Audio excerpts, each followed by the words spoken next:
Assalamualaikum warahmatullahi wabarakatuh. Waalaikumsalam warahmatullahi wabarakatuh. Alhamdulillah, ini Mbak Asri Furi. Iya, betul. Asri Furi Asri ini Puri.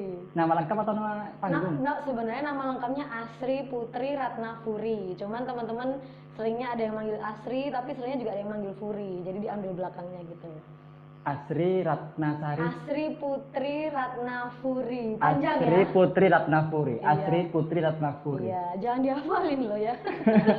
Asri Putri Ratna Furi. Berapa bersaudara Mbak Asri? Saya 3 bersaudara, Mas. Saya yang pertama.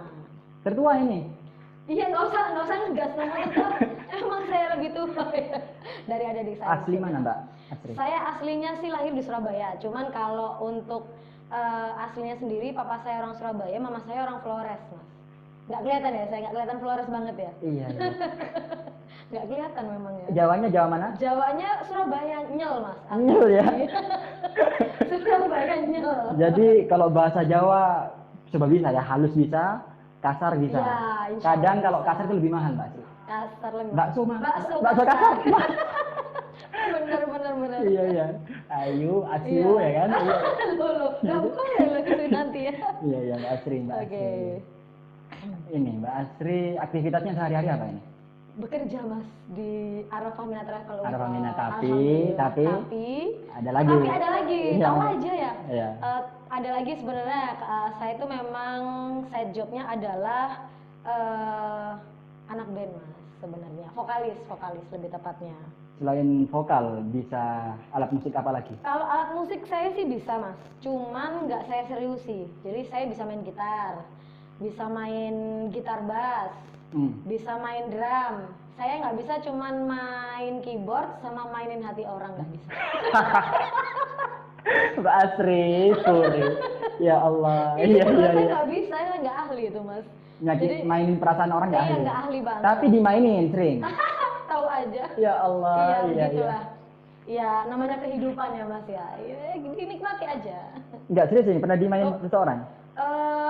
Kalau dimainin sih bukan pernah lagi, Mas. Serius? Saya itu ibaratnya kalau udah tingkat pendidikan gitu udah sarjana, Mas. Bayangin kan sarjana berarti mulai dari SD, SMP, SMA berarti kan panjang tuh. Ya kalau diibaratkan tingkat pendidikan saya mungkin udah sarjana, Mas. Berarti Udah selama lulus hidup, cum laude, Mas. berarti selama hidupnya isinya cuma bulian aja. Oh, Enggak cacian semua terus sih, ya. enggak semua sih. Cuman kalau di ini lebih banyaknya sih dari pengalaman yang begitu kan bisa dibilang waktu muda ya, dari mulai SMA sih sebenarnya. SMA, SMP enggak lah, SMA sih ya. Itu Ini masa- pengalamannya dimainkan itu cukup banyak lah, cukup sering gitu. Ini mungkin asmara.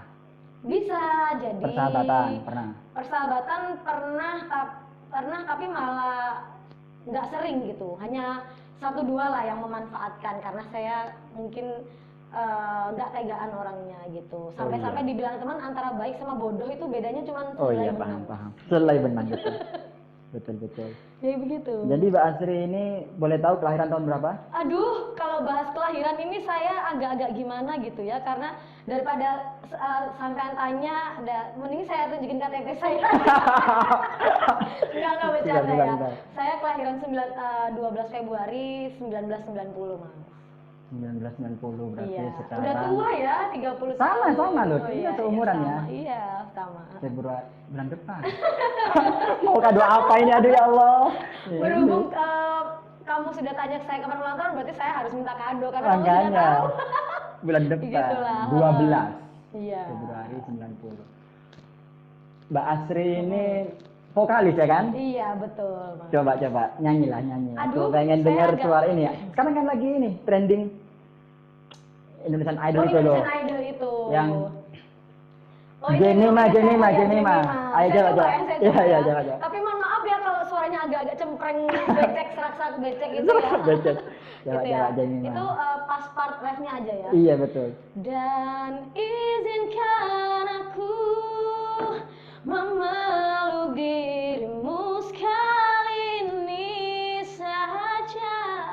Ya Allah. Kayak gitu kan ya? Iya, Maaf betul, loh betul. kalau suara saya agak cempreng gimana gitu ya. Itu jadi anak band sejak Kapan? Kalau ngeband sih dari kecil sih saya suka ngeband. Bahkan SMP itu di sekolah punya band sendiri cewek-cewek, saya nyanyi sambil main gitar. Cuman kalau jadi anak band yang sebagai pekerja, maksudnya ngeband profesi itu dari sebenarnya dari waktu kelas 2 SMA akhir. 3 SMA, kelas 3 SMA awal. Jadi sekitar 2017 akhir itu, Mas. Kok bisa langsung cemplung ke anak band? 2017, mohon maaf, 2007 maksudnya. Iya, 2017. Itu karena sebenarnya itu nggak sengaja ceritanya. Jadi memang kalau aku di sekolah SMA sih ngeband-ngeband biasa sih Mas, pensi begitu. Cuman karena basically saudaraku itu banyak juga yang beraliran musik, khususnya sepupuku itu kan pemain gitar, dia sudah profesi gitu kan. Nah, suatu ketika aku dulu seringnya ngomong gini, Mas, kalau kamu ngeband aku ikut dong, aku pengen lihat gitu. Mas siapa ini? Sepupuku. Terus akhirnya ketika itu dia datang ke rumah sama ibunya kan budeku kan gitu. Jadi tiba-tiba dia nawarin, ayo aku hari ini latihan ngeband, kamu katanya mau ikut Itu gitu kelas kan. 2 SMA? Kelas 2 SMA, oh ya wes lah, ikutlah aku. Ternyata bandnya dia itu lagi ngadain audisi vokalis, karena aku nggak tahu, aku cuma ngikut kan awalnya. Datanglah beberapa vokalis yang diaudisi waktu itu sama bandnya masku itu, sepupu. Udah audisi vokalis, selesai, aku disuruh ikutan nyanyi juga. Ya namanya anak SMA kan ya. Siapa jurinya itu? Enggak, Kakak sendiri? audisi, iya, anak bandnya sendiri jurinya yang di studio iya, itu iya, gitu. iya. Kalian ini di studio, jadi aku disuruh nyanyi juga, namanya anak SMA ya, aku Mau- seneng dong, iya. show off dong. Makanya. Udah aku nyanyi. Minta lagu apa? Waktu itu aku ingat banget, aku minta lagunya Ahmad Dhani yang Aku Cinta Kau dan Dia, tapi yang versi Mulan Jamila. Aku nggak Kan tahu itu yang itu. itu agak keras sih, mas, agak kenceng. Jadi sekali lagi maafkanlah, yang lagu itu. Karena aku kan cinta kau dan dia. Itu ya? Ya itu kan dia kan tinggi ya. Akhirnya udah nyanyi lagu itu satu lagu doang. Abis Lolos itu, langsung? bukan lolos, kan cuma disuruh nyanyi doang, kan nggak disuruh audisi aku. Tauku kan aku disuruh nyoba nyanyi doang gitu kan. Berarti nggak tahu kalau itu dites? Iya juga gitu loh. Nah ternyata taunya adalah setelah selesai latihan kan mereka makan tuh. Makan dulu, jadi nggak langsung pulang, makan dulu. Aku ingat banget makannya di Galaxy Mall KFC. Ingat banget aku, Masya Allah. Terus saudara sepupuku tanya ke vokalisnya dia yang lama gitu kan. Gimana tadi vokalis-vokalis yang audisi? Kamu srek sama yang mana gitu kan? Terus si vokalisnya bilang, aku nggak ada yang srek. Gimana nggak ada yang srek gitu? Iya. Nah terus kamu itu maunya vokalis yang kayak gimana? Tak carikan katanya masku gitu. Enggak, aku mau adikmu aja jadi vokalis. Loh, kok adikku ini nggak ikut audisi? Adikku ini cuman ngikut aku aja karena pengen lihat aku ngeband gitu. Bukan buat jadi vokalis, bukan. Iya, tapi aku cocokkan sama suaranya adikmu. Nah, dari situlah aku mulai diajak, oke, dicoba. Aku mulai diajak ngejob, tapi memang agak timpang sih karena kan aku waktu itu SMA kan berbeda ya dari sekarang. Mungkin kalau teman-teman lamaku tuh yang dulu ketemu aku yang sekarang mungkin agak-agak pangling gitu. Dari apa ini? Karena dari physically mas, karena aku dulu SMA itu laki banget. Tomboy? Iya bisa dibilang begitu. Jadi karena aku SMA itu di sekolah itu hobinya itu manas. Orang Jawa ngomong tuh manas. Apa itu? Itu siang-siang itu. Oh iya, panas-panasan. Panas-panasan. Cuman buat main basket. Aku kecil-kecil gini juga hobi basket loh mas. Iya. Iya. Kamu tinggi berapa, Pak? Tinggiku semeter kotor mas. Semeter nggak sampai. Nggak lah. tinggiku 153 atau 152 lah, jadi kecil banget gitu. Kayaknya sejak SMP sampai kan nggak naik aja tuh. Naik. Takdir itu mas, ya udah lah ya, tak syukurin aja Iya, ya kan. iya. Kalau karena SMA itu aku bener-bener istirahat 2 kali, jam 9 pagi sama jam 12 siang itu aku main basket terus, jadi kena panas terus. Jadi aku tuh bisa bayangin kan, udah hitam, kecil, dekil, jadi vokalis kan aneh gitu kan, vokalis. Nggak good looking lah anggaplah. Nggak good looking banget gitu kan, dan aku ditambah lagi aku nggak bisa dandan. Jadi setiap kali perform sama bandnya sepupuku, aku tuh didandanin sama vokalis yang satunya tadi gitu, karena aku nggak bisa dandan. Oh, si vokalis belum resign? Hah? Belum, karena berarti dia ini kan partner? vokalisnya kan 2. Kalau band profesi itu mas, formatnya itu vokalis cewek 2, vokalis cowok 1, jadi vokalisnya bertiga nih. Nah, berhubung dia nggak punya satu vokalis cewek, dia nyari lagi gitu. Jadi buat partnernya yang satu ini tadi. Jadi di setiap mau perform tuh aku didandani sama dia, baju-baju juga dipilihin sama dia. Bayangin orang tomboy disuruh pakai baju-baju anak band yang nyentrik ya kan, yang istilahnya pakai rok lah, pakai sepatu high heels. Aduh paling susah gitu kan, apalagi tomboy dulu kan ya. Ya sudah lah, cuman tapi itu nggak bertahan lama sih mas kalau yang SMA, karena waktu itu bertepatan mau ujian nasional kan kelas 3 SMA. Jadi nggak lama, cuman beberapa bulan aja itu awal-awal, karena udah di ultimatum sama papaku, gitu kan. Nggak disetujui? Bukan nggak setuju sih, tapi lebih ke abis ini UNAS nih.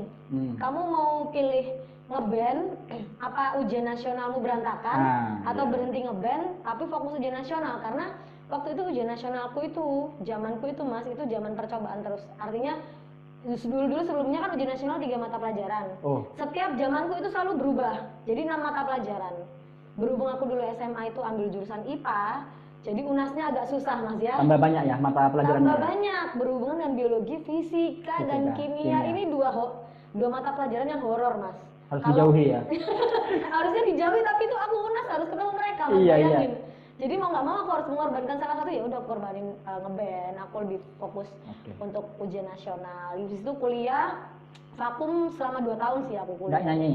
Enggak, jadi aku bener-bener aktivitas kuliah, main basket, kuliah, main basket. Basket masih ya? Masih dong. Sampai sekarang ini? Iya, sampai sekarang sih udah jarang mas, karena udah makin udah feminim ini, udah feminim ya? Bukan sih, karena makin kesini nggak ketemu ini teman-teman yang sefrekuensi buat diajak latihan basket gitu, udah nggak ketemu lagi karena udah lama nggak ketemu sama teman-teman kuliah yang dulu, yang satu UKM basket itu udah jarang ketemu gitu.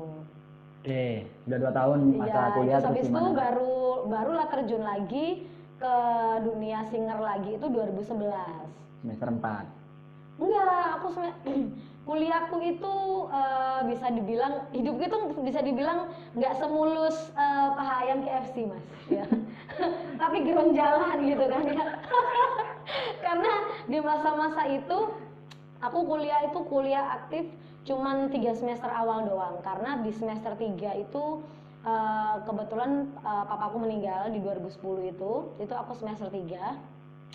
Terus habis itu aku cuti kuliah. Nah cuti kuliah itu kegiatanku ya aku kerja MC, aku juga MC kan, jadi maksudnya aku kerja MC, ambil MC gini-gini. Kebetulan di 2010 akhir aku dapat event MC-in acara band indie, jadi kayak perlombaan gitu loh, kompetisi band gitu, tapi band indie semua.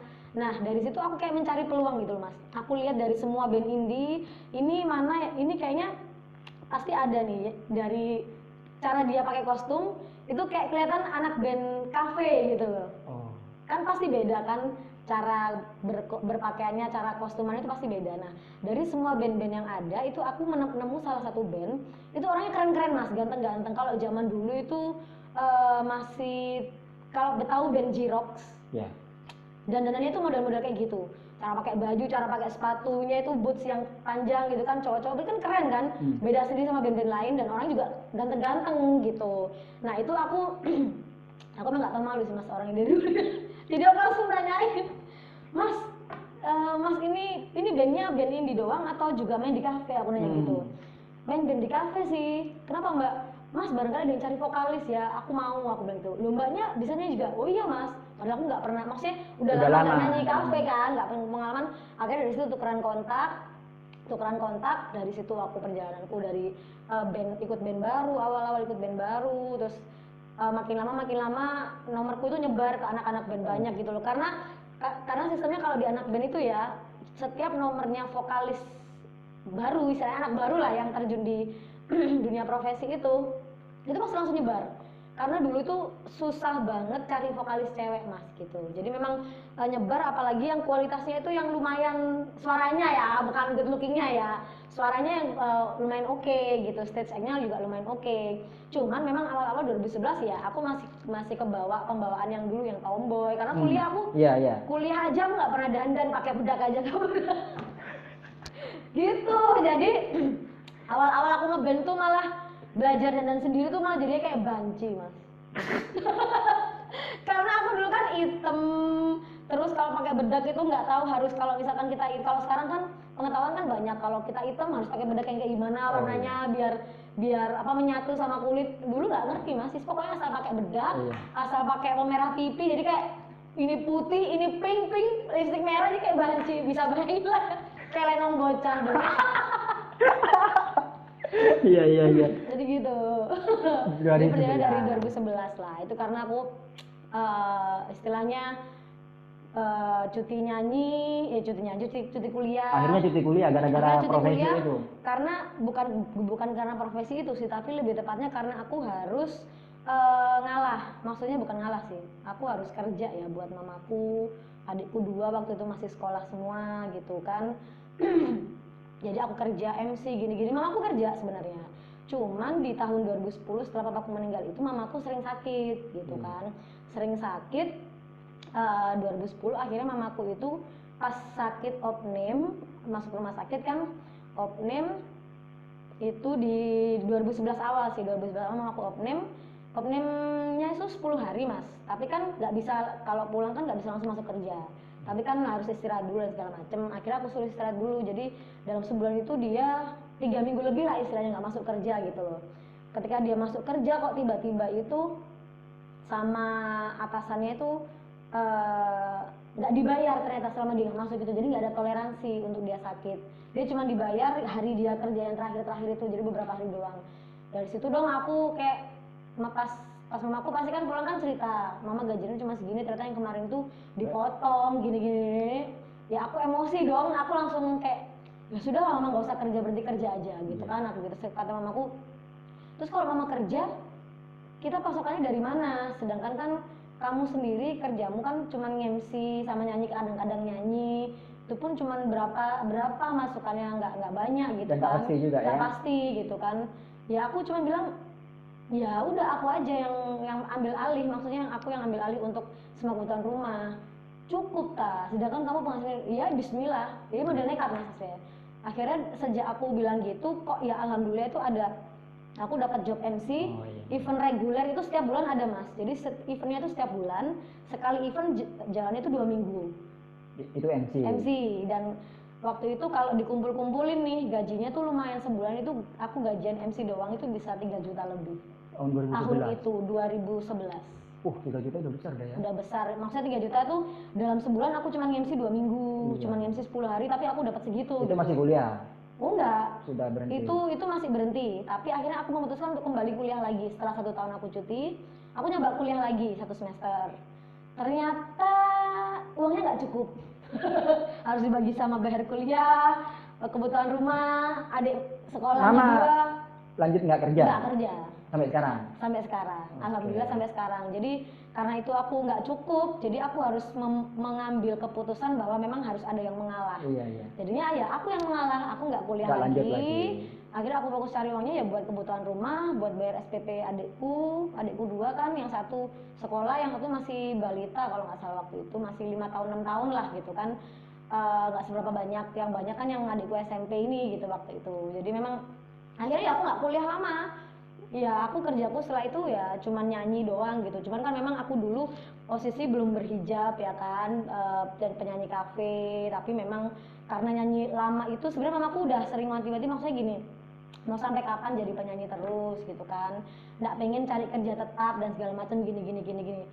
Pengen sih, cuman aku dulu tuh kayak masih mempertimbangkan dari segi uang lah ya gitu. Kalau aku kerja normal gajinya cuma segini, tapi kalau aku nyanyi gajiku tuh banyak karena aku bisa nyanyi setiap hari. Dan itu memang setiap hari nyanyi? Iya, meskipun aku nggak, dari aku punya band sampai aku nggak punya band, tapi jobku ada terus setiap hari. Padahal nggak punya band. Setiap hari? Setiap hari. Jadi karena setiap MC hari itu ya, singer panggilan. Sekali panggil. Jadi kayak misal Asri hari ini free nggak, bisa bantuin bandku main di sini gitu. Jadi langsung gitu, tiap hari ada gitu. Jadi alhamdulillahnya sih di situ waktu itu. Cuman itu berapa? Kalau di total sebulan dapatnya? Kalau tiap hari dapat? Sebenarnya kalau nyanyi di Surabaya itu nggak sebanyak yang orang-orang pikirkan ya. Kayak orang-orang pikirkan, oh penyanyi ya berarti banyak gitu. Aku tak pikir, tak pikir. Berapa? Coba tebak berapa? Surabaya ya kan, kafe-kafe kan? Iya, berapa coba? Anggap tiap hari ada ini ya? Waktu itu ya, waktu tahun-tahun itu ya. Sekitar tahun 2011 sampai 2015 lah. Kira-kira berapa range-nya? Sekali nyanyi dalam malam itu, sekali perform. Paling kecil anggaplah tahun itu ya, 75 paling kecil lah, 75.000. paling kecil loh ya. Hmm. Anggaplah 100.000 lah per Iya, malam, iya, kan 3 juta. Ini minim lah. Iya, itu Bener ya? gajinya 70.000 Mas waktu itu. Ah, gitu. Mulai dari 70.000 sehari sampai ada kenaikan lumayan lah, itu 100.000 tuh sekitar 2015. 100.000 sehari. Itu UMR berapa waktu itu? Kantoran, kantoran. Kantoran waktu itu UMR masih 2 komaan berapa gitu. Iya, berarti ya sama lah ya. Dari mulai UMR 1 koma sampai UMR naik 2,2 gitu loh. Cuman kan itu aku nyanyi kafenya kan per hari ya. Per hari dapat job itu masih reguler Mas. Belum yang event. Kalau satu hari kadang-kadang aku tuh bisa nyanyi di 2 sampai 3 tempat. Dan event lebih gede bayarnya. Yes, betul.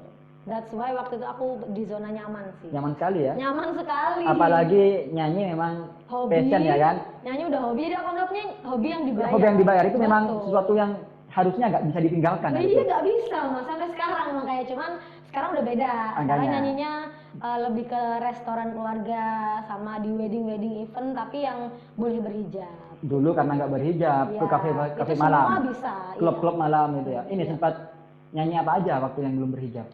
Banyak Mas, dari mulai lagu rock, disco, lagu R&B, lagu party. Jadi ibaratnya kalau orang anak-anak muda dulu ya, anak-anak muda dugem ke klub gitu, itu lagu dugemnya itu bandku yang nyanyiin gitu, paham nggak? Jadi kadang-kadang ada temanku gitu, asli ikut aku yuk ke klub A misalkan, ngapain?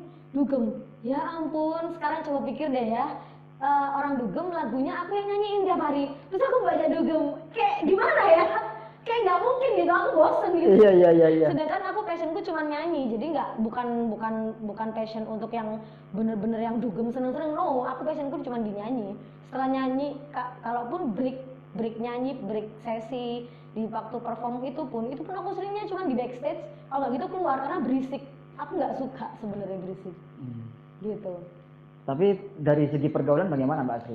Pergaulan sih macem-macem Mas, banyak ya. Ini tergantung kuat-kuatan mental aja. Iya. Jadi banyak banget karena memang kalau pergaulan anak-anak klub malam itu ya minum iya pasti semuanya. Cuman kalau aku tuh sampai kadang-kadang aku males untuk menemui para audiens yang di depan itu kan ya. Itu kan aku nggak minum. Jadi aku nggak mau, kalau mindsetku adalah ketika aku nyamperin mereka, aku pasti tawarin minum. Iya. Jadi aku selalu bersembunyi di backstage gitu. Jadi itu pun di Surabaya masih nggak seberapa, istilahnya kalau orang Jawa bilang itu nggak seberapa nemen sih Mas. Kalau di Jawa. Tapi kalau job yang di luar Jawa, karena kan aku juga sempat terima job waktu itu nyanyi di Kalimantan, di Samarinda, di Sampit, aku pernah di Kota Padang, aku pernah di Pekanbaru, pernah di Kota Ambon, aku juga pernah. Terus di mana lagi ya waktu itu ya, Sampit, Samarinda, Pekanbaru, Padang, Palangkaraya, Ambon, Kupang, yes pokoknya itulah. Jakarta pernah? Jakarta aku nggak pernah netap lama, cuman beberapa lama. Di Malang aku pernah sempat beberapa lama, satu bulanan lebih gitu kan sama teman-teman di Malang gitu. Jadi memang pergaulannya sih kuat-kuatan kita sih Mas, balik lagi. Dan pasti kuat ya? Mau nggak mau harus kuat, karena mindsetku ketika aku di luar Surabaya, kalau aku istilahnya berani bermain api ya, aku cuma takut aku nggak bisa pulang Mas. Iya. Jadi aku cuma takut itu, aku nggak bisa pulang, karena nggak bisa pulang kan repot gitu. Karena ini bukan kotaku gitu kan, jadi aku nggak bisa sembarangan, aku nggak bisa sembrono di kota orang. Karena takutnya gitu, karena kan orang sana pasti beda culture, beda budaya. Kalau orang sini mungkin kita ngeles apa, nggak sengaja menyakiti, kita masih bisa say hi lagi, ngobrol lagi. Tapi kan kalau orang di luar Surabaya itu kita nggak tahu hatinya, perasaannya gitu kan. Kalau kita nggak sengaja menyakiti hatinya, wah nggak bisa pulang, repot kita nanti Mas. Mbak Asri jadi penyanyi yang tidak berhijab itu berapa tahun itu? 2011 sampai 2011. Iya 2011 dari SMA itu 2007 kan, 2011 sampai 2016 akhir. Itu nggak berhijab. Enggak. Dan zona nyaman sekali ya? Zona nyaman sekali, bahkan ketika aku job terakhir aku di Kota Padang, itu kan sebenarnya aku dapat tawaran ngeband sama band yang istilahnya, kalau band itu ada kelas-kelasnya Mas. Ada kelas A itu berarti bagus banget, kelas B itu ya bagus cuma biasa gitu, ada yang C itu yang nggak seberapa bagus gitu kan. Nah waktu itu waktu aku long trip di luar Surabaya itu sebetulnya long trip mas, kalau anak band itu aku dapat tawaran dari band yang kelasnya bisa dibilang udah kelas A, mainnya di tempat-tempat yang juga kelasnya A, bagus-bagus. Karena kalau tempat bagus itu dari segi gaji itu juga lebih gitu. Dan itu mereka jobnya nggak pernah putus, hanya berhenti di bulan puasa doang jobnya. Jadi selama setahun tuh ada terus. Gitu. Tapi nggak tayang di TV itu ya, belum? Bukan itu tetap sama job cafe, tapi cuma di luar Surabaya gitu. Cuman konsekuensinya kan aku harus meninggalin mamaku dan adik-adikku gitu kan. Tapi istilahnya waktu itu aku dari bulan puasa 2016 aku sih udah memutuskan, maksudnya kayak aku mau berhenti long trip, aku mau nyanyi di Surabaya aja, mau nerusin kuliah gitu kan. Jadi mau nggak mau aku harus nerusin kuliah. Ternyata di kampusku udah nggak bisa nerusin, soalnya masa studiku habis. Udah Aku dulu kuliah di Stesia kan, kelamaan akhirnya mau nggak mau aku harus cari kampus lagi buat buat nerusin. Dan di tempatku itu waktu itu di Stesia itu ada 2 tawaran. Kalau dibiarin bisa di DO, tapi kalau diurus itu bisa mengundurkan diri. Kalau DO nggak dapat transkrip nilai, kalau mengundurkan diri masih dapat transkrip nilai. Akhirnya tak urus, aku mengundurkan diri dengan dapat transkrip nilai. Akhirnya setelah itu aku bisa cari kampus buat transfer gitu kan, kuliah, jadi nggak lama-lama gitu loh mas. Gitu, jadi aku berangkat ke Padang itu aku sebenarnya udah dapat kampus sih, di salah satu kampus di Ayani itu kan, udah daftar, udah keterima dong, udah lega gitu. Nah kok sebulan aku di Padang, aku ditelepon sama pihak kampus, ternyata aku nggak bisa keterima di jalur transfer. Sedih banget. Karena apa? Karena tahun masukku itu udah nggak bisa kalau transfer, karena menyangkut peraturan baru lah dari Dikti bilangnya gitu. Terus diarahkan kalau mau tetap kuliah di sini, ambil program yang reguler yang 4 tahun lagi. Ya, aku nggak mau dong ulang lagi 4 tahun lama gitu. Akhirnya ya udah aku nggak jadi daftar, aku mengundurkan diri. Itu mamaku udah bingung kan, gimana nih kalau nggak dapat kampus ini, tapi pasti dapat lah mamaku. Pokoknya mindset udah pasti dapat, namanya orang berjuang mau lebih baik ya kan. Pokoknya tunggu aku pulang dari Padang, tunggu aku pulang, aku bilang gitu. Pulang dari Padang aku cari kampus, alhamdulillah dapat sih, meskipun ya bukan kampus yang favorit banget kan, namanya juga transfer, dan juga kampus itu bisa disambi kerja gitu. Akhirnya aku dapat kampus di salah satu universitas yaitu Unyos, Universitas Yos Sudarso itu. Jurusan manajemen. Aslinya aku akuntansi sih aslinya, cuman aku pindah manajemen karena aku merasa aku bukan akuntansi banget, aku nggak bisa. Emang cita-cita Pak Sri apa ini cita-citanya? Kalau dulu pertama, kalau dari kecil, kalau tanya cita-cita apa, aku pengennya itu dulu jadi polisi sebenarnya mas. Iya. Makanya aku lebih bertengkar. Tomboy ya kan? Tomboy banget gitu. Cuman pas udah makin gede ternyata saya harus sadar diri bahwa tinggi badan saya tidak sampai untuk profesi tersebut. Akhirnya gitu. beralih ke? Akhirnya beralih ya sesuai hobi saya, orang musik. Karena memang dari darah keluarganya mama itu orang musik semua. Tapi gitu. Ini Mbak Sri, mohon maaf, hobi sudah dapat, bakat sudah tahu, ya kan? Ya. Ngapain kuliah? Ayo. Kuliah untuk ini mas, untuk kalau tujuannya mamaku gelar bukan ya? aku. Kuliah itu untuk gelar dan juga untuk kelanggengan jabatan pekerjaan. Meskipun aku waktu itu belum kerja, tapi mamaku pengennya aku kerja normal, bukan nyanyi terus gitu loh. Akhirnya ya sudah, akhirnya waktu itu aku sambil kuliah tapi tetap nyanyi di Surabaya aja, tapi sambil aku kayak mikir ya udahlah ya, kayaknya udah waktunya aku nurutin mama buat cari kerja pagi gitu kan. Selama ini tuh udah disuruh, cuman aku nggak mau karena aku zona nyaman nyanyi gitu kan. Akhirnya aku coba cari kerja pagi dan memang ternyata susah mas cari kerja. Udah susah cari kerja, di tahun itu kan 2016 usia aku udah 26. Jadi kayak bisa nggak ya ngelamar kerjanya usia sudah segini segala macam gitu kan. Susah tuh nggak dapat kerja. Akhirnya lah aku waktu itu kayak nazar gitu sama diri sendiri, ya Allah kalau memang aku dapat kerjaan pagi yang sesuai dengan permintaanku. Jadi aku kalau tiap doa itu detail mas, ya Allah aku minta kerjaan yang kayak gini loh, yang kayak gini, yang bisa kayak gini, yang gajinya segini, yang kayak gini, yang bisa leluasa ibadah gitu. Kalau aku dapat kerjaan sesuai permintaanku itu aku pakai hijab deh. Oke. Gitu. Ternyata dapat apa? Ternyata dapatnya sesuai sama yang tak doain itu. Apa? Kantor apa itu? Itu dulu aku kerja di salah satu kantor aplikasi belajar online. Kalau dulu pernah tahu Kuiper Video? Pernah tahu nggak? Nggak tahu aku. Karena masih belum anak sekolah ya waktu itu. Jadi itu aplikasi belajar online. Jadi kayak ibaratnya itu kayak orang les di salah satu LBB. Tapi ini lewat online. Seperti ruang guru sekarang itu ya, bukan? Yes, sebelum ruang guru ada Kuiper Video. Sekarang masih ada itu? Kuiper Video masih ada. Cuman memang lagi bersaing sama yang namanya ruang guru sih. Oke. Begitu ya. Kerja di Kuiper Video dari tahun 2016. 2016 akhir Oktober. Itu sudah berkerudung akhirnya? Belum. Masih belum. Karena ini Mas agak susah waktu itu ya. Jadi memang saya menyadari sih orang kalau mau lebih baik tuh pasti jalannya tuh nggak mungkin mulus gitu kan. Jadi waktu itu udah mau hijab nih, tapi aku harus pamit ke bandku, aku mau resign. Iya. Mas, aku mau resign, gini-gini aku beralasan aku udah dapat kerja pagi. Tapi namanya anak band kan pinter ya alasannya, nggak mau kehilangan vokalisnya yang udah oke. Iya kan? Dari mulai good looking udah, ini udah cara pakaian cantik gini, suara bagus ini. Ngapain resign? Kan anak juga banyak yang kerja pagi tapi tetap nyanyi. Loh, nggak gitu Mas, gini. Tapi aku nggak bisa karena kan aku pertama nggak bilang kalau aku pengen hijaban gitu. Ya bisa lah, Sri pasti bisa. Anak-anak aja bisa kok, masa kamu nggak bisa? Bisa lah, ayolah jangan resign lah gini. Akhirnya aku terpaksa menceritakan niatku gini. Terus mereka cuma bilang, leader bandnya cuma bilang, yakin nggak kamu? Serius tak? Nanti jangan ini loh ya, dilepas loh ya gini-gini. Pas dipakai nanti dilepas gini-gini. Saran aku sih mending sebelum pakai hijab ya, mending hijabin dulu hatinya, baru dihijabi. Iya, kan dia lagi-lagi.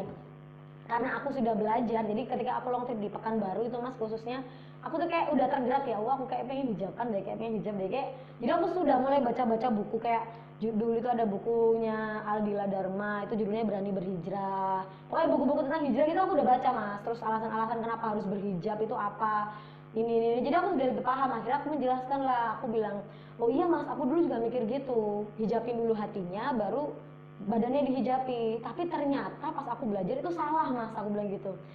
Karena hati sama badan itu nggak ada hubungannya. Kalau hatinya dihijabi berarti kan ditutup dari hidayahnya Allah. Ya mana bisa Allah ngasih hidayah. Tapi kalau badan itu memang sudah wajib Mas, perintahnya ada di Al-Quran harus menghijabi badan. Karena di Al-Quran yang ada perintahnya menghijabi badan, bukan menghijabi hati, aku bilang gitu. Terus dia cuma diam, akhirnya dia bilang, ini ya aku tunggu alasan. Berarti kamu sudah paham ya, sudah enggak apa-apa, tak izinkan ya. Tapi jangan sekarang ya Sri ya, gitu. Lanjutin dong sampai akhir tahun kan tinggal November Desember ini, jangan dadakan kayak gini. Gimana? Aku udah di sisi lain udah nazar ya kan. Ya wes lah Mas, jadi selama 2 bulan tuh aku pagi kerja, malam nyanyi pagi kerja malam. Jadi tidurku cuma 2 jam gitu Mas. Itu udah bukan zona nyaman lagi ya? Gak nyaman sekali gitu kan. Kerjaku masuk jam 8 pagi, tidurku habis subuh. Karena aku setiap pulang nyanyi aku nggak langsung tidur karena takut kebablasan, karena takut nggak sholat subuh. Jadi aku selalu tidurnya itu selalu setelah sholat subuh. Pagi jam 7 udah bangun, udah langsung berangkat kerja. Jam 5 sampai jam 7 doang tidurnya Mas. Mbak Asri ini perjalanan hidupnya berkarir ya? Ya kan? Kali ya. Ini belok-belok. Soal asmara gimana ya soal asmara ya? Ya kan, tentu korban juga itu asmara itu Asri. Korban banyak Mas. Makanya. Gitu. Ya, gitu lah. Pernah dijanjiin nikah tapi nggak dinikah-nikahin. Sampai akhirnya udah lama nggak kontak. Sama pacar? Iya sih, tiba-tiba akhirnya udah lama nggak kontak, nggak ketemu, tiba-tiba dia nikah sama orang lain. Aku nggak cari tahu, cuman teman-temannya dia yang ngasih tahu aku gitu kan. Ya aku bilang itu nggak apa-apa. Pacaran berapa tahun? Dari 2014 akhir sampai 2017, 3 tahunan. Sama anak band juga? Ya anak band, 2017. Satu band? Iya satu band dulunya. Oh yang waktu SMA mungkin? Bukan. Dia band waktu aku udah pekerjaan sih gitu kan, udah pekerjaan itu. Jadi selama itu cuman memang hasilnya adalah akunya sering dibohongin, diselingkuhin. Bukan karena sama-sama sibuk berkarir mungkin. Tidak. Ya karena diselingkuhin. Ternyata amazing loh rasanya diselingkuhin itu ya. Dan itu gak sekali 2 kali, sering diselingkuhin. Orang yang sama itu? Orang yang sama, jadi aku emang orangnya kan gak tegaan. Dan aku sebenarnya tipe orang yang susah buat jatuh cinta Mas. Tapi kalau aku sudah mencintai seseorang, itu susah lepasnya juga. Coba Mbak Asri kasih tahu aku ini. Mbak Asri kriteria cowoknya seperti apa emang? Yang bisa sampai Mbak Asri jatuh cinta banget. Kan susah jatuh cinta kan? Ayo ketawa Mbak Asri.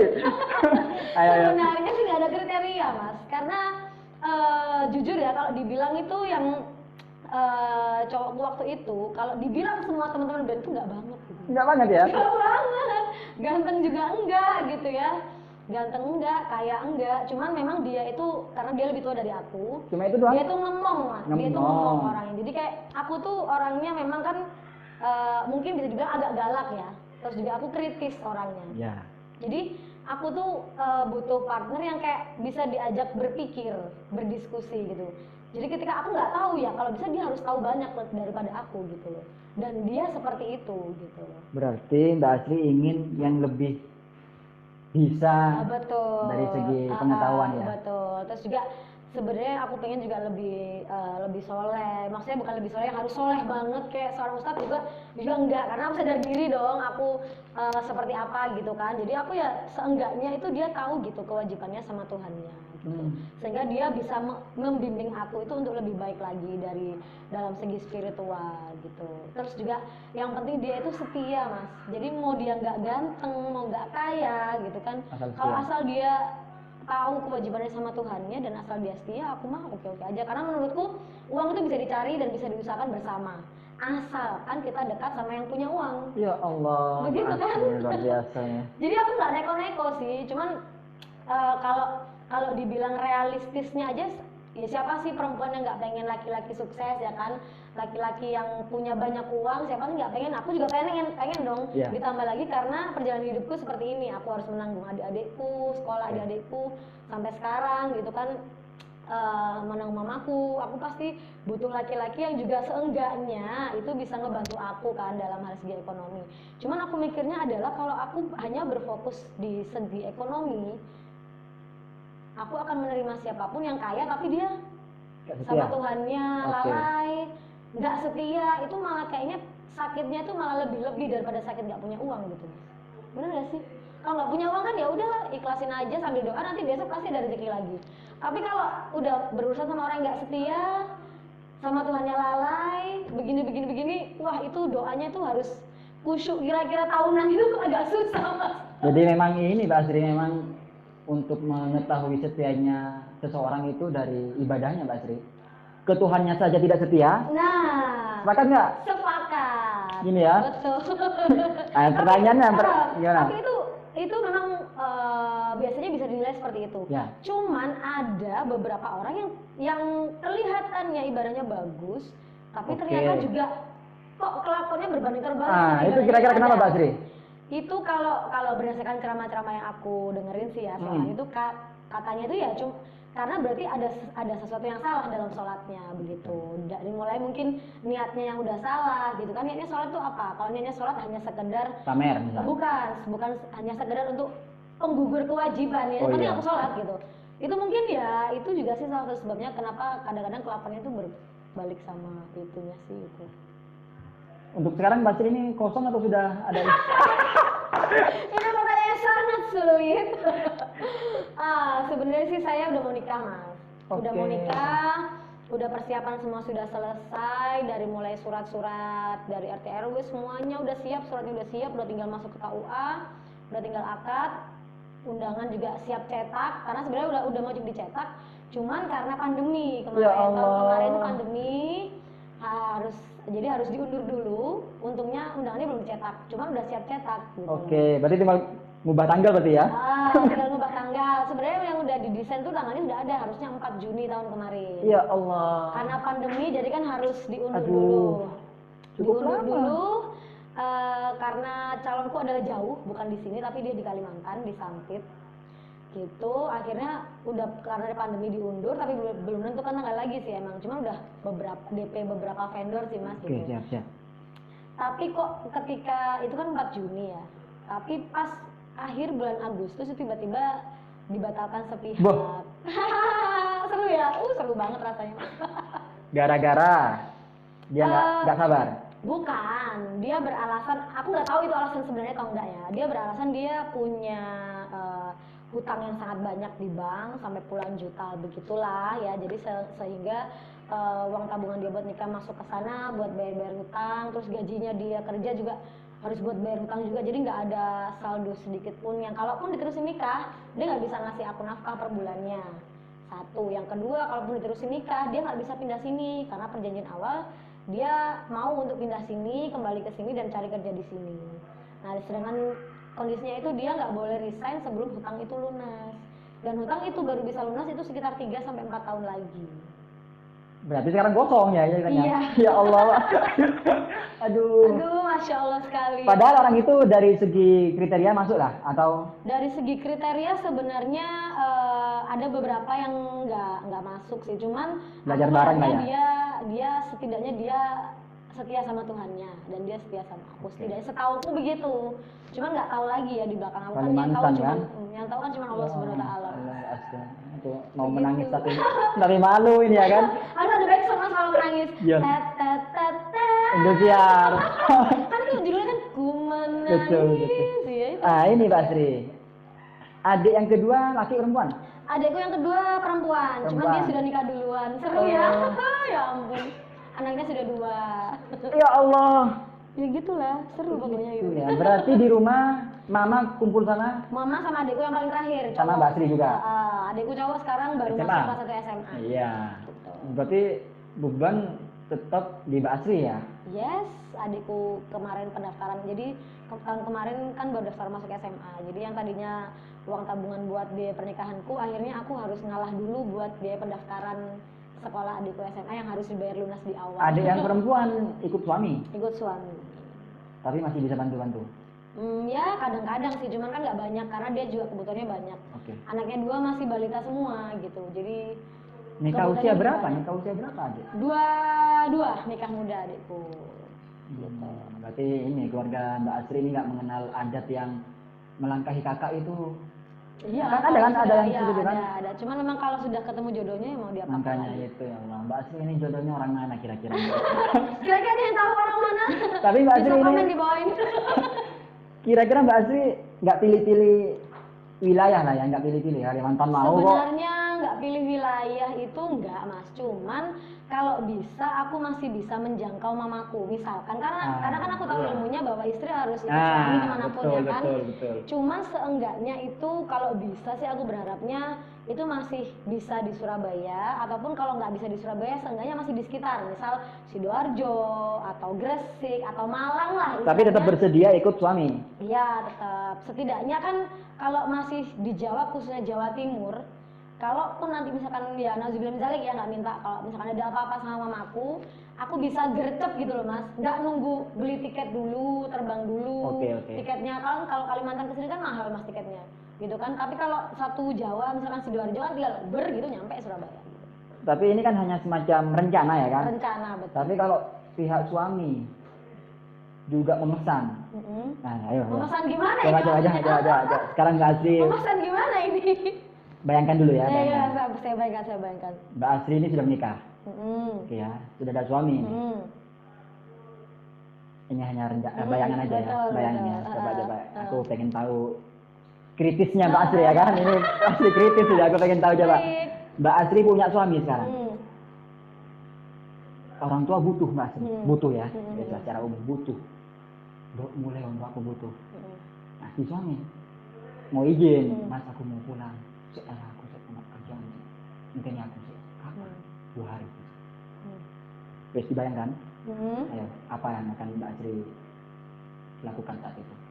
Aku tetap mengiyai. Mengiyai Tapi aku siapa? mengiyai suamiku Suami. dong. Tapi aku tetap nego. Aku jelasin kebutuhannya itu seurgent apa. Oke. Kalau misalkan kebutuhannya bisa ditunda 2 hari, oke aku nurut suamiku. Tapi kalau kebutuhannya memang harus urgent hari itu juga aku pulang, aku minta penjelasan suami. Maksudnya aku minta izin suami banget untuk mengizinkan aku. That's why sebelum memilih suami itu memang harus mantap dulu bahwa si suami ini bisa mengerti posisi kita. Harusnya begitu Mbak Asri. Nah, Harusnya begitu. kalau si suami mengerti posisi kita dari awal, insya Allah itu pasti diizinkan. Kok. Coba kasih syarat ini, insya Allah ada yang mau daftar ya. Coba kasih syarat. Daftar umroh silakan ya hubungin nomor di bawah ini ya. Coba Mas ini misal open house ya, open recruitment ya, buka lowongan, Asri Masya Allah. family ya kan. Harus bersedia komitmen apa aja? Ya yang penting dia itu tahu kewajibannya sama Tuhannya mas. Oke. Maksudnya seenggaknya seminimal-minimalnya itu dia nggak tinggal sholat Ya. gitu kan. Terus dia juga bertanggung jawab gitu kan. Terus dia setia itu yang paling nomor 1 tak dahulukan setelah agamanya. Setia mas, karena bagi aku ujian keuangan itu nggak sebanding beratnya sama ujian batin. Kalau pasangan kita nggak setia, itu ujiannya masya Allah sekali, bisa bikin kurus drastis tanpa harus diet mas, alias ngenes. Gitu. Soal fisik gimana? Nggak. Kalau soal fisik sih nggak terlalu sih mas, jadi aku nggak terlalu, pokoknya jadi nggak harus ganteng, nggak harus kayak gimana, nggak, pokoknya meskipun dia nggak ganteng tapi kalau aku suka ya aku suka gitu. Tapi meskipun dia ganteng tapi aku nggak suka ya nggak suka. Yang sentuhan pertama yang bikin Mbak Asri suka itu apa? Cabi, aku seneng orangnya cabi. Aku suka orangnya cabi sih mas, seseorang yang humoris gitu kan. Yang penting dia itu nggak keras, maksudnya nggak keras dalam arti dia itu punya pemikiran yang dewasa. Punya pemikiran yang dewasa dan dia bisa menghargai posisiku sebagai anak pertama, sebagai tulang punggung bagaimana tuh kan, dan dia juga bisa menerima dan menyayangi dengan tulus mamaku karena aku cuma punya mama. Jadi kalaupun nanti aku sudah menikah pun setidaknya aku tidak menjadi anak yang sudah tidak peduli lagi sama mamaku, sehingganya aku masih ada beberapa touch lah ke mamaku begitu, karena memang mau nggak mau aku masih sebagai tulang punggung. Syukur kalau suamiku itu punya rezeki yang lebih, jadi dia bisa bantu aku untuk nafkahin mamaku sama adikku gitu. Kalaupun enggak ya aku nggak bakal membebankan beban itu ke suamiku gitu. Maka dari itu harus diomongkan dari awal bahwa aku sih berharapnya aku masih dibolehin kerja karena aku nggak mau membebankan tanggunganku itu kepada suami gitu mas. Gitu sih. Dan yang penting bisa sabar dengan aku yang cerewet, keras kepala dan kritis itu tadi sih mas. Jadi ya, dan juga bisa ikhlas menerima aku dengan masa laluku, dengan tidak, istilahnya dengan tanpa mengungkit-ungkit ya. Misalkan aku kan nggak suka kalau orang yang suka ungkit-ungkit, misalkan gini, kamu tuh udah gak terima loh gini ya, kamu harus gini, aku nggak suka. Ya mending fair gitu, apa adanya gitu, mengalir aja gitu kan yang penting akunya sekarang sama ke depannya gitu kan sama dia, bukan siapa aku yang dulu gitu. Ya Allah, berat sekali pembahasannya ya. Oke. Aduh, ini berat ya omongannya ya, Berat karena sekali, ya kisah hidup yang cukup berat, tapi aku nggak ngerasa berat sih mas, karena emang udah jalannya, berarti emang Allah tahu aku mampu untuk ngalami semua. Bagus, seperti itulah.